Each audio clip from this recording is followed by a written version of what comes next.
ভালোভাবে টিপ করি। ম্যাডাম, আমি কাল থেকে কাজে আসবো না। একটা কথা বলছি তাতেই হয়ে গেল। না ম্যাম, আমি কালকে থেকে নিজের কাজ শুরু করতেছি। মা, আজকে আমাদের ব্যবসার প্রথম দিন, চল মা কাজে লেগে যাই। আরে সবাই যদি নিজের ব্যবসা করে তাহলে তো সবাই তাড়াতাড়ি বড়লোক হয়ে যাবে। আমাকে 1 কেজি নাশপাতি দাও। আমাদের ফার্স্ট কাস্টমার, ইনি হচ্ছেন আমার পুরান ম্যাম সাহেব।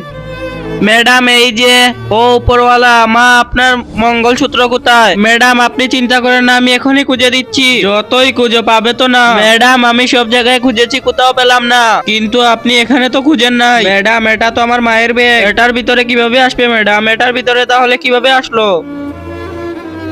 হ্যালো পুলিশ, তা দেখার আগে তুমি যদি শয়তানকে ঘৃণা করে থাকো আর মাকে মন থেকে ভালোবাসা থাকো, তাহলে ভিডিওতে লাইক করে চ্যানেলটাতে সাবস্ক্রাইব করে দাও আর কমেন্ট বক্সে এই ইমোজিটা দিয়ে যাও। হ্যাঁ ম্যাডাম, আপনি আমাকে টাকা দিয়েছিলেন, এখনই নকল পুলিশ সেজে আসতেছি। নিজে ব্যবসা করেও চুরি করো? দাঁড়াও, এখনই তোমার ব্যবস্থা করতেছি। আমি তো চুরি করিনি, এটা তো পুলিশ স্টেশন নয়। হ্যাঁ, কারণ এটা পুলিশ না। ম্যাডাম যা বলে ম্যাডামের কথা শুনে নাও। ব্যবসা বন্ধ করে দে, চুপচাপ আমার বাসায় কাজে লেগে যা।